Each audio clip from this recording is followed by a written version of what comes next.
Bonjour, je suis contente de vous retrouver. Écoutez, voilà, je viens aujourd'hui pour vous parler du SAL, de Cozy Winter, puisque là c'est la première étape qui arrive. Aujourd'hui, je tourne cette vidéo, on est le 18, mais au moment où vous regarderez cette vidéo, nous serons le 19. Juste après ce moment de présentation du démarrage, je vous ai fait une petite vidéo. C'est très important pour que vous puissiez... ça, c'est une vidéo qui s'adresse surtout aux personnes qui démarrent, qui débutent un peu le point de croix, ou tout du moins qui ont peut-être déjà quelques notions, mais qui... Voilà, comme je sais qu'il y a beaucoup de personnes qui sont en demande d'explications un petit peu, j'ai fait une petite vidéo pour montrer ma façon de procéder. Hein. Il y en a beaucoup d'autres, j'imagine que la mienne n'est pas celle que tout le monde fait, mais enfin au moins vous connaîtrez un petit peu ma technique. Et puis écoutez, je vais vous présenter la première étape, vous donner quelques grandes lignes, hein, pour que vous ne soyez pas perdus. Pour celles qui me rejoignent là et qui ne me connaissent pas encore, je me présente tout de même rapidement. Donc moi c'est Fabi, je suis coloriste, hein, donc je travaille pour la boutique en ligne Un Petit Fil, c'est mon nom de créatrice. Je fais des teintures de fil, je colore des fils, je crée des modèles de broderie. Et là, je vous proposais donc dans le cadre de ce SAL, Stitch Along, de travailler ensemble sur un projet qui va aller du 19 octobre, donc aujourd'hui, où je vais faire le lancement de la première étape, jusqu'au 19 janvier, je crois, où je donnerai la dernière étape. Donc toutes les instructions, le calendrier et les fournitures et tous ces détails-là sont déjà donnés, et vous pouvez retrouver tout ça sur un groupe Facebook qui s'appelle Cozy Winter, que si vous rejoignez, vous devez demander à adhérer. Il faut donc accepter les conditions et les règles du groupe. Hein, donc ça c'est pour le groupe Facebook Cozy Winter. Sinon vous pouvez aussi participer à ce SAL en allant sur mon blog, Un Petit Fil Over Blog. Donc là je donnerai les étapes. Bon, c'est vrai que c'est moins sympa parce que c'est moins interactif, puisque sur le groupe Facebook chacun peut communiquer, chacun peut donner ses propres versions, ses avancées, publier ses photos, créer son album. Il y a beaucoup d'interaction aussi entre nous, c'est-à-dire ça peut être donner des conseils, guider une personne qui démarre, ça peut être aussi faire des connaissances aussi, hein, tout simplement. C'est un lieu de rencontre aussi, un lieu de partage. Donc c'est vrai que je privilégie plutôt le groupe Facebook. Et sinon, donc sur Facebook vous pouvez retrouver le groupe Cozy Winter, et sinon vous pouvez aussi partager vos publications sur le hashtag sur Instagram, puisque je suis aussi sur Instagram, Un Petit Fil sur Instagram, et avec le hashtag Cozy Winter, SAL Cozy Winter, je crois que c'est ça. Vous pourrez retrouver des publications des personnes qui veulent partager sur Instagram, ce qui serait très bien d'ailleurs. Donc au fur et à mesure je vous partagerai aussi moi quelques photos. Voilà, donc je vous avais donné dans un premier temps le calendrier, et je vous remontre brièvement. Ça c'est les étapes, les différentes étapes du projet. Première étape, on fait tout le bord, tout le cadre. Deuxième, après tout est à retrouver, je peux pas vous redonner tout dans le détail, mais la scénette 2 et la scénette 3 c'est l'étape 2. La scénette 4 et la scénette 5 c'est l'étape 3, le 16 novembre. Ensuite la scénette 6 le 30 novembre, la scénette 6, la scénette 7 le 15 décembre, la scénette 8 le 5 janvier et la scénette 9 le 19 janvier. Donc, vous voyez, elles sont numérotées pour que vous puissiez savoir comment ensuite vous allez installer vos broderies à l'intérieur de ce cadre. Je remercie infiniment toutes les personnes qui me font confiance et qui me suivent. Là je suis assez stupéfaite du nombre de personnes qui m'ont passé commande. Vraiment merci beaucoup. Là je suis à jour de toutes mes commandes, donc si vous n'avez pas reçu, c'est que peut-être votre Peut-être que vos produits sont restés dans un panier et que le panier n'a pas été validé par le paiement. Ça m'arrive de temps en temps. Donc je vous suggère de retourner sur la boutique en ligne pour voir dans votre... parce que le paiement n'a pas été au bout, n'a pas été validé. N'hésitez pas à me contacter si c'est le cas, parce qu'on trouve toujours une solution. Et il n'y a pas de temps de perdu, parce que de toute façon, là, comme je suis à jour de tout ce que j'avais envoyé, je peux renvoyer maintenant rapidement. C'est pas comme avant où j'avais un délai de traitement d'une semaine, parce que j'avais tout simplement pas 10 bras, donc je pouvais pas faire plus vite. Mais je les ai traités au fur et à mesure de leur arrivée. Donc vraiment, si vous avez passé une commande la semaine dernière, que vous êtes persuadé que vous attendez et que vous ne recevez pas, c'est qu'il y a un problème au niveau de la commande, elle est restée bloquée dans votre panier, elle n'a pas été validée, ça c'est fort possible. Donc merci. Alors, franchement aussi, on va être nombreux à venir, c'est formidable parce qu'il y a des gens, des Belges, des Suisses, des personnes qui viennent du Canada. J'ai envoyé un peu partout. Enfin, un peu partout, non, mais je veux dire, ça fait plaisir. Vraiment, au Canada, il y a beaucoup de monde. Hein. Je pense que vous êtes beaucoup. Et en Belgique aussi. Donc, merci. Ça, c'était vraiment essentiel, que je vous remercie pour votre confiance. Alors, maintenant, j'ai la pression. Je me dis, j'espère que ça va vous plaire vraiment, parce que j'espère que vous serez satisfaite de ce que je vais vous proposer. Donc, je vous remontre, parce que du coup, j'ai pas avancé, vu que de toute façon, j'ai pas arrêté de préparer les commandes. Donc voilà, je vous remontre un petit peu le projet dans sa globalité. Là, donc la première partie, puisqu'aujourd'hui nous sommes le 19 octobre, la première partie, ça va être donc de broder les bordures. Alors, les bordures, je vais vous envoyer, je vous ai fait passer ceci. Puisqu'il y a des personnes qui vont broder les scénettes en individuel, je vous propose de vous envoyer à chaque étape 2 scénettes, ou voilà, de l'étape suivante. C'est-à-dire que là, je vous envoie les bordures de la scénette 1 et de la scénette 2, qui correspondent à cette scénette. Non, de la scénette 2 et de la scénette 3. Donc la bordure de cette scénette et la bordure de cette scénette que j'ai modifiée. Parce que si vous regardez bien de près, vous verrez que ça fait pas un carré en fait. Elles sont pas régulières ces bordures, puisqu'elles s'intègrent à l'intérieur d'un modèle beaucoup plus grand. Or, si vous voulez les travailler en individuel, je vous propose de vous les donner au fur et à mesure, retravailler pour qu'elles puissent être plus harmonieuses. Voilà, en scénette avec des cadres, voilà. Donc je vous ai préparé ça, et je vous ai préparé aussi pour broder en le grand modèle, donc ce fichier qui se lit dans ce sens. Alors, attendez, commencer par le bon déjà. La partie 1 du cadre, je vous envoie la partie 1 du cadre avec ici une vue d'ensemble du modèle à broder pour que vous ne vous trompiez pas dans le sens de la broderie. C'est-à-dire que nous, notre modèle, il va être fait dans ce sens-là. On est bien d'accord. Donc la scénette 2, la scénette 3, et sur la deuxième feuille, donc vous voyez, ça reprend le motif de broderie qui est en dentelle ici, c'est le même que celui-ci. Hein? Donc comme ça, c'est plus lisible pour vous. Donc vous avez la scénette 1, la scénette 2, et ici vous aurez les autres scénettes qui font le bas de la broderie en fait. Hein? Donc c'est à vous de faire bien attention au sens de lecture de la grille. Alors sur cette grille, ainsi que sur les scénettes individuelles, vous voyez des points de broderie, des blocs de couleurs. Vous avez des blocs gris.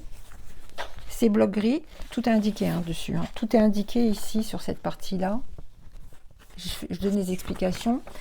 Donc ces points de broderie sont à broder avec le fil DMC blanc pur, le fil B5200 5200. Ça c'est très important parce que si vous allez trop vite, ne prenez pas le fil blanc brume beige que j'ai mis dans la palette. Ce fil brume beige, on l'utilisera plus tard pour des motifs qui sont à l'intérieur, qui sont à broder à l'intérieur des scénettes. Ensuite, vous avez le fil des petits blocs rouges. Les 2 petits cœurs que vous voyez là sont à broder avec le fil rubis pour ceux qui ont choisi la version rouge ou zéli pour ceux qui ont choisi la version parme. Donc c'est bien indiqué ici. Ensuite, vous allez peut-être vous rendre compte, ici, il y a des petits points jaunes, des petits blocs jaunes, de couleur jaune. Alors, vous n'en tenez pas compte pour l'instant, c'est un endroit où on va mettre des perles. Mais les perles, on les mettra à la fin. Je préconise, si vous voulez, d'ajouter tout ce qui est perles, charme, toutes ces petites choses-là, plutôt à la fin. Hein, parce que sinon, ça va vous gêner. Si vous voulez mettre un tambour, vous risquez d'abîmer les perles, ça va finir par se casser peut-être le fil, donc il vaut mieux tout ce qui est ornement, on ne les met qu'à la fin. Voilà, donc ça, vous allez retrouver ces documents en fichier PDF sur le groupe Facebook. J'ai fait une petite vidéo spéciale que vous pouvez retrouver si vous nous rejoignez sur ce groupe Facebook, où j'explique comment récupérer les fichiers, où j'explique aussi comment vous pouvez créer un album personnel pour pouvoir mettre toutes vos photos de vos avancées au fur et à mesure, de façon à ce qu'elles ne se perdent pas dans le flux des publications qui vont arriver les unes derrière les autres. Parce qu'à un moment donné, il y a tellement de gens qui publient qu'on verra plus ce que vous avez fait. Donc dans l'album, vous pouvez y mettre et vos fournitures, si vous avez envie, c'est pas une obligation, en rappelant d'ailleurs que vos fournitures, c'est peut-être des fils que vous avez d'une autre créatrice de fils teintés, que c'est peut-être des fils que vous avez de chez DMC, ou peu importe, vous pouvez prendre des photos de ce dont vous disposez, de ce que vous allez utiliser pour faire le sale, il n'y a aucun problème. Ça peut être une toile de la couleur que vous avez choisie dans votre stock. Bon, je profite de cette petite parenthèse pour vous dire que les toiles sont en rupture, les toiles marbrées Svegart, que ce soit en 12, 14 ou 16 fils. La 16 fils, je la recevrai probablement que dans 4 semaines. La 12 fils, je la recevrai normalement dans 10 jours. Et la 14 fils, je crois que c'est 3 semaines. Donc chez Svegart, ils ont aussi beaucoup de demandes sur ce produit-là. Donc voilà, moi je suis arrivée au bout de mon stock parce que j'ai eu beaucoup de commandes et ça m'a un peu surprise, mais je pensais en avoir beaucoup, mais j'en avais beaucoup, mais j'en ai aussi vendu beaucoup. Donc vous pouvez la remplacer de manière tout à fait aisée avec la toile qui s'appelle Mocha sans marbrure. Donc c'est exactement la même toile, mais simplement elle est sans marbrure et elle fera très bien l'affaire. Donc ça par contre j'en ai beaucoup, j'ai de la 14, de la 12 et de la 16. Donc si vous avez encore envie de nous rejoindre et que vous voulez aller voir en barre d'infos, je vous mets donc le lien vers mon site, vers les produits, la palette toute seule avec les fils ou alors le pack avec les fils et la toile. Et vous avez des options dans des menus déroulants. N'oubliez pas qu'il faut sélectionner la version de la couleur de vos fils. Si vous choisissez de broder avec la version Parme, vous aurez le fil Zéli. Si vous choisissez de broder avec la version rouge, vous aurez le fil Rubis. Et donc ça c'est juste pour la palette. Et après si vous choisissez le pack avec les fils et la toile, vous avez plusieurs options à sélectionner. La couleur de la version, rouge ou Parme, la taille de votre toile, 12 fils, 14 fils ou 16 fils, et la couleur de la toile. Et là, j'ai mis, soit vous sélectionnez Mocha, vous pouvez sélectionner lin brut, c'est un lin foncé, vous pouvez sélectionner lin naturel, c'est un lin un peu plus clair, vous pouvez sélectionner lune argentée, c'est un gris pâle, et 705, c'est la gris perle, qui pourrait très bien aller aussi. Donc vous devez aller dans les menus déroulants et sélectionner vos options. Parce qu'en ce moment, j'ai des commandes qui arrivent où il n'y a pas d'option, donc je suis obligée de vous appeler pour vous demander quels sont vos choix. Mais ça, normalement, je ne comprends pas parce que ça ne devrait pas arriver. Bon, j'ai peut-être un problème au niveau de ma boutique. Enfin, jusqu'à maintenant, je n'avais pas eu de soucis. Mais je vois parfois quelques commandes arriver sans sélection d'options. Donc, vérifiez bien que dans votre panier, votre produit a bien sélectionné les options. Voilà. Donc je pense avoir tout dit. Donc ça c'est la première étape. On est ensemble pendant 15 jours pour broder le cadre. Et dans 15 jours, je vous donnerai les 2 premières scénettes qui sont les 2 que j'ai brodées là, ici. Donc si je veux avoir un petit peu d'avance sur vous, bah, j'ai intérêt maintenant à me mettre à broder les 2 autres. Et les 2 suivantes, ça sera donc celle-ci et celle-ci. Ah, j'espère que vous m'avez entendu. J'ai dû faire le micro et ça a peut-être été un petit peu embêtant. Voilà. J'espère que j'ai rien oublié. Donc juste après là, vous allez pouvoir voir la petite vidéo où je donne des explications pour le point de croix, pour montrer un petit peu comment on fait pour broder le point de croix sur une toile de lin. J'ai choisi volontairement une toile de lin 12 fils à broder avec un fil rouge pour que vous puissiez bien voir à la caméra ce que ça donne. Et j'explique un petit peu, surtout pour les gens qui démarrent, je pense que c'était important de faire cette mise à jour. Et surtout pour les personnes qui démarrent, ne vous découragez pas. Et puis que personne ne se décourage, on a tout le temps devant nous. Je le répète, c'est vraiment pas la course. Le but, c'est vraiment de se faire plaisir. Moi, la première, j'ai vraiment envie de prendre du bon temps. Donc, vous démarrez quand vous démarrez. Entraînez-vous d'abord si vous n'avez pas l'habitude de faire du point compté. Prenez le temps de vous exercer d'abord avec du fil. Prenez pas dans vos fils de la palette, essayez de prendre de l'autre fil pour pas user vos fils. Mais entraînez-vous un petit peu, prenez un petit peu d'assurance. Une fois que vous vous sentez prête, vous pouvez y aller.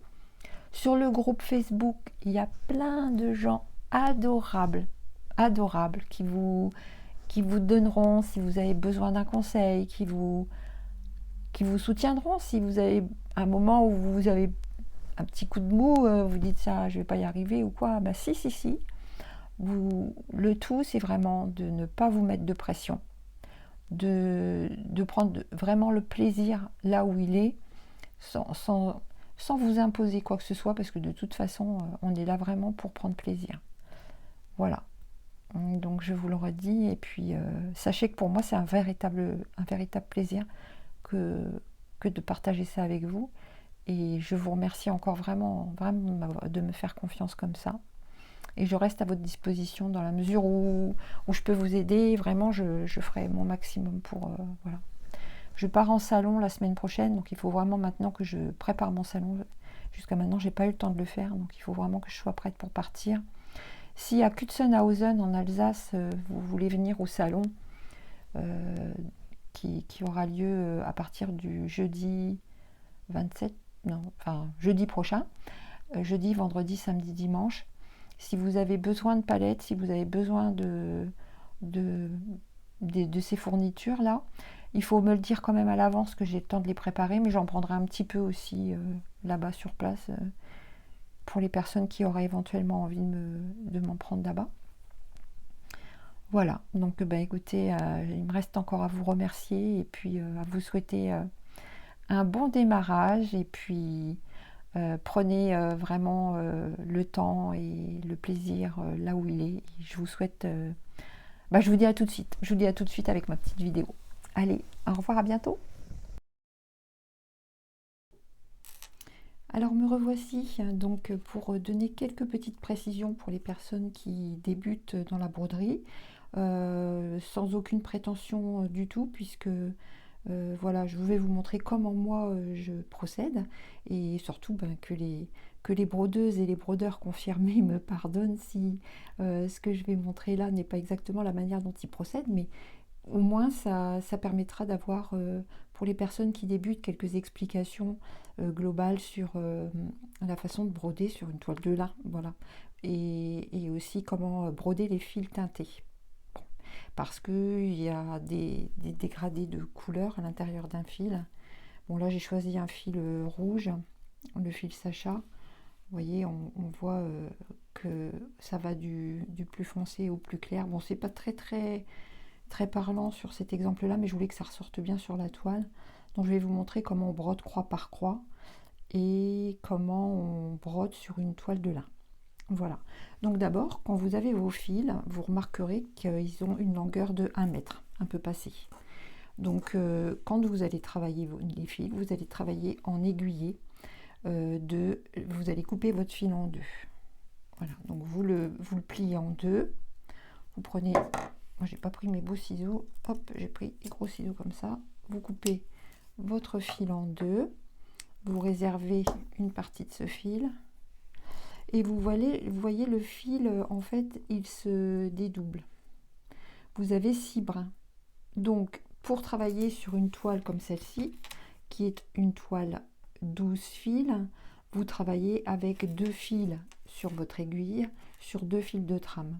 Si vous travaillez sur une toile de 14 fils, vous allez travailler avec un fil à l'aiguille sur 2 fils de trame, sauf pour les personnes qui préfèrent avoir un rendu plus foncé au niveau des couleurs, plus marqué au niveau des couleurs. Il n'y a que le blanc que moi je travaille en 2 fils à l'aiguille sur la toile 14, parce que vous verrez, elle est un peu plus fine que celle-ci. Et sur la toile 16 fils, vous travaillez avec un seul fil à l'aiguille sur 2 fils de trame. J'ai choisi de travailler sur de la 12 fils parce que je voulais que vous voyiez mieux le résultat de mon travail à la vidéo. Donc en l'occurrence, puisque c'est une toile de 12 fils, je prends 2 fils à l'aiguille. Donc vous voyez, je prends juste 2 fils. Et moi ce que je fais, c'est que je tire. Et voilà, hop. Je conserve juste 2 fils. Donc avec une toile 12 fils, vous pouvez travailler avec une aiguille de 26 ou 28. Moi, j'ai pris une aiguille fine parce que j'ai pas dans mon stock d'aiguilles plus importantes, étant donné que je travaille sur de la toile assez fine.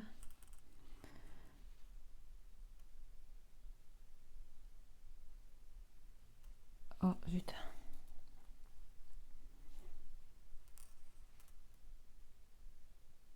Alors il y a toujours un côté du chat qui passe mieux que l'autre. Mais là en l'occurrence, je vais vous reprendre après, je vais prendre une aiguille quand même un peu plus grosse. Ah mais j'avais pas vu que j'avais une aiguille beaucoup plus large. Voilà. En plus vous verrez mieux. Voilà. Donc la difficulté, ça va être que les 2 fils doivent toujours rester liés l'un à l'autre. Il ne doit pas y avoir de décalage parce que sinon vous allez vous retrouver avec les couleurs qui vont se décaler.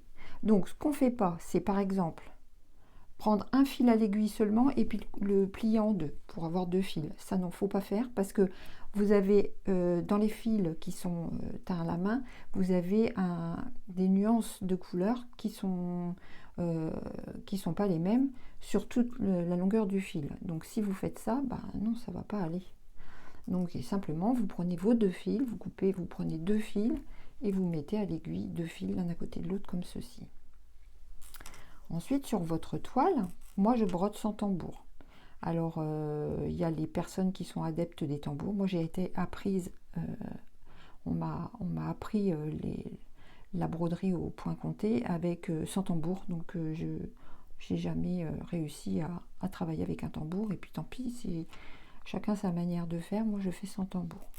Donc, quand vous allez avoir un diagramme comme celui-ci, il n'y aura pas les croix qui seront reportées sur le tissu. C'est à vous, vous allez devoir compter. Vous voyez, ici, vous avez des petits blocs, des petits carrés qui correspondent à des points de croix. Donc là, par exemple, vous allez devoir faire un point de croix, puis à côté, encore un point de croix, et à côté, encore un point de croix. Et il va falloir en mettre un en dessous et un au-dessus pour faire cette petite croix-là. Donc, quand vous commencez à travailler sur une toile à broder, soit vous avez un grand motif central et vous pouvez centrer votre motif en pliant votre toile en 4 et vous démarrez par le centre en faisant ressortir votre aiguille au centre de votre coupon. soit comme là ça va être le cas, vous avez une petite scénette délimitée par un cadre et vous allez juste vouloir broder la bordure. Donc vous prenez un coupon de toile suffisamment grand, il faut compter le nombre de points et reporter en faisant le calcul sur votre toile. Là par exemple on a 10, 20, 30, 40, 50, 60, 70. En gros on a 80 points en hauteur. Sur une toile 12 fils, vous divisez par 6. Donc 80 divisé par 6, j'ai pas pris ma calculatrice. Enfin, vous faites le calcul en fait, et vous voyez sur combien de centimètres va être votre broderie. Donc dans ce cas-là, c'est pas la peine de partir par le centre. On va commencer par un point extérieur. Pensez toujours à vos marges. Laissez suffisamment d'espace en haut et sur les côtés pour pouvoir, si vous voulez faire une finition sur un petit coussin par exemple, avoir au moins 1 cm avant de faire votre couture tout autour. Si vous voulez faire un pin-up, c'est-à-dire un petit objet avec, vous savez, sur du carton, vous mettez votre broderie sur un petit carton, il faut penser à rabattre derrière le carton pour pouvoir coller.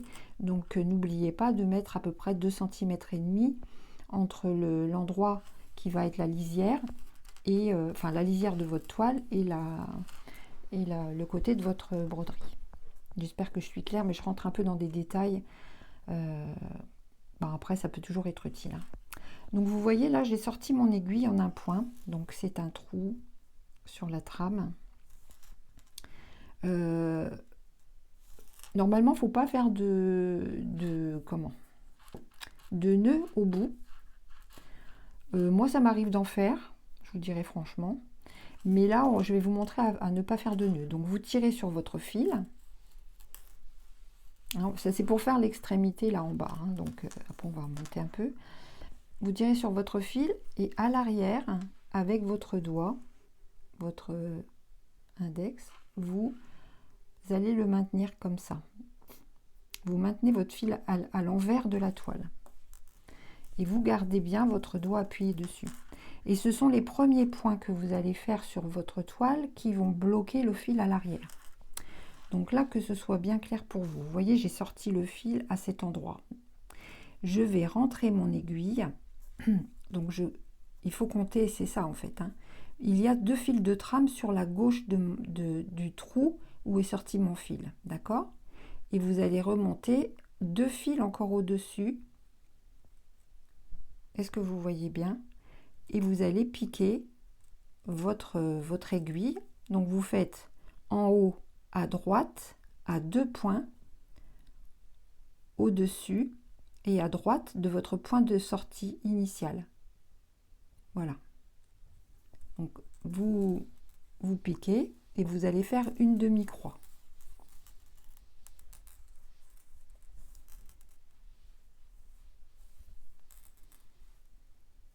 Voilà. Donc là vous avez une demi-croix. Et vous allez repiquer votre aiguille à gauche de votre dernier point de sortie, à 2 fils à gauche de votre point de sortie.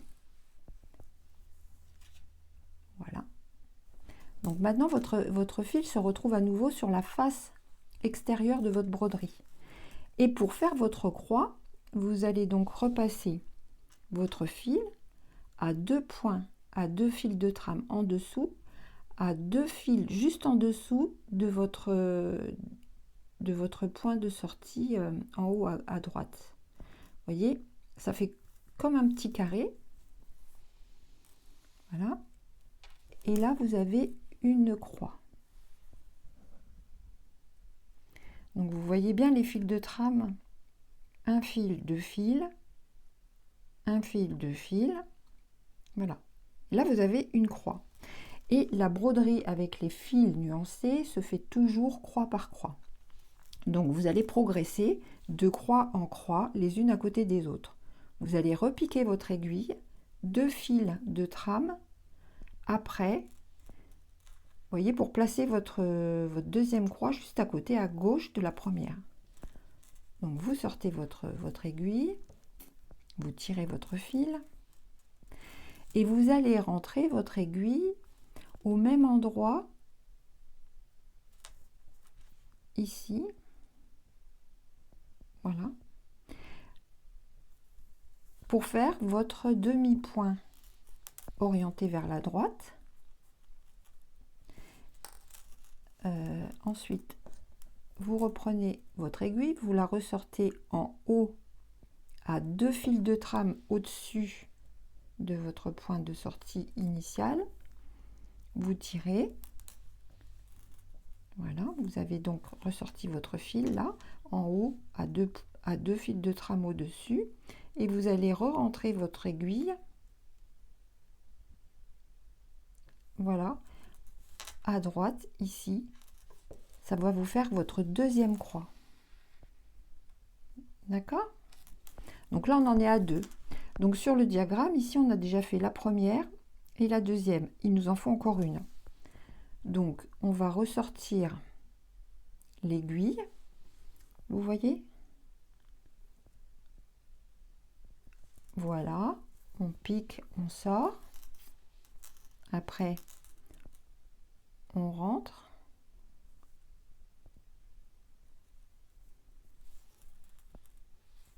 J'espère que vous voyez bien. Ensuite, on ressort au-dessus. Si vous prenez un petit tambour, ça vous écartera bien les fils. Vous voyez, ça permettra d'avoir une toile bien tendue. Éventuellement, ça peut être plus facile au début. Moi, j'ai appris ça, mais je ne me rappelle plus comment je faisais. Mais je faisais ça, hein. Je faisais comme je fais là. Après, après, une fois que vous aurez la dextérité, que vous vous serez entraîné, entraînez-vous un petit peu avant avec du fil et puis un bout de toile. De toute façon, si vous avez commandé la toile, vous allez en avoir largement assez pour faire tout le modèle. Et vous pouvez prendre un tout petit bout, calculez bien, pas coupez pas en plein milieu. Mais... Donc là, maintenant, on a fait les 3 petites croix là. On va faire la petite croix au-dessus et la petite croix en dessous. Donc cette fois-ci, on va reprendre... On va repiquer notre aiguille à l'endroit, à la base du point qui est au centre. Donc je tire et là vous regardez, vous calculez. Donc vous allez monter un point, un fil de trame, 2 fils de trame et vous piquez. Et vous prenez à gauche, vous calculez un fil de trame, 2 fils de trame, vous sortez le fil et vous repiquez. Voilà. Et pour faire la petite croix du bas, donc vous prenez bien la croix centrale et vous descendez de 2 fils de trame. 1, 2. Vous sortez en bas, vous rentrez en haut à droite, vous ressortez à la base de la croix centrale et vous repassez sur le côté droit. Alors imaginez-vous que c'est un quadrillage en fait. Vous voyez les fils de trame en hauteur et en largeur se croisent. Et c'est à l'intersection de ces fils de trame, vous comptez toujours 2 fils de trame et ça vous fait des petits carrés. Vous voyez? Donc ça c'était pour vous apprendre à faire les points de croix. Donc toujours croix par croix. Parce qu'il y a certaines, je vais vous montrer, il y a certaines, avec les fils qui ne sont pas nuancés, vous pouvez faire tous vos points de gauche à droite. Hop, vous faites tous vos demi-croix comme ça. Et après, vous revenez dans l'autre sens. Ça va plus vite en fait. Mais bon, avec les fils nuancés, on ne peut pas faire ça. Parce que si vous commencez avec un fil qui est de couleur bleue, puis que vous finissez que le fil il est couleur vert, vous allez vous retrouver avec une croix vert et bleu. Bon, ça peut être joli, mais c'est pas le but. Voilà, donc ça, je vous ai montré ça. Ensuite, n'oubliez pas qu'après, quand vous allez par exemple vouloir monter, là, vous avez un endroit où il n'y a pas du tout de croix là. Donc il va falloir compter vous comptez un fil de trame, 2 fils de trame, vous voyez. Donc il va falloir que vous repiquiez votre aiguille juste au-dessus, à 2 fils de trame au-dessus. Ça, c'est pour pas vous tromper, pour qu'à la fin, vous tombiez bien juste. Il faut surtout bien compter à chaque fois les fils de trame. Donc ensuite, vous en comptez 2 à droite et vous remontez de 2, 1, 2, et vous piquez. Ensuite, pour faire votre croix, vous repiquez à 2 fils de trame à côté. Et vous fermez votre croix en repiquant en bas à droite à 2 fils de trame sur le côté. Voilà, j'espère que c'est assez clair pour vous. Sinon, une précision aussi, si vous brodez là, vous voyez, ça normalement ça se fait avec le fil blanc. Là, je vous ai montré avec le fil rouge pour que vous puissiez bien voir sur la toile, mais surtout ne faites pas avec le fil rouge, faites-le avec tous les points gris que vous voyez sur les gris. Ça représente le fil blanc. Le fil blanc DMC B5200. Très important, ne prenez pas le fil brume beige qui est dans le pack de fils, parce que ce fil là, brume beige, il sera utile pour l'intérieur des scénettes. Donc tout le cadre là, c'est du blanc pur. C'est pas du rouge. Le rouge, vous le retrouvez là. C'est soit Zélie si vous avez pris la version Parme, soit Ruby si vous avez pris la version rouge. Voilà, donc après, par contre, si vous voulez faire des grandes surfaces, par exemple, vous avez à broder quelque chose qui prend beaucoup de place sur votre toile, ne brodez pas en ligne. Ne faites pas 6 croix dans ce sens-là, et hop dans ce sens-là, et hop dans ce sens-là, et hop dans ce sens-là. Brodez par petites zones. Par exemple, si vous avez un grand carré à faire comme ça, vous faites 3 croix à gauche, puis vous revenez 3 croix à droite, puis vous repartez 3 croix à gauche, et vous montez, et vous montez, et vous montez. Et quand vous arrivez en haut, vous continuez 3 croix, et 3 croix, et 3 croix, et 3 croix. Voilà. Et arrivé en bas, vous continuez. Et 3 croix, et 3 croix, et 3 croix. C'est mieux que de faire en ligne, parce que c'est pas très très joli quand on a des effets de ligne. Voilà. Donc c'est un conseil que je vous donne. Et puis surtout, n'hésitez pas à vous entraîner sur un morceau de toile avant pour faire des croix, des croix, des croix. Voilà. J'espère que j'aurai été assez claire. Je pense que plus votre toile est fine, plus l'aiguille doit être fine. Je pense que j'ai fait le tour. De toute façon, n'hésitez pas à me laisser en commentaire vos questions. Il n'y a pas de souci. Dans la mesure où je peux vous répondre, je le ferai avec plaisir. Voilà, à bientôt.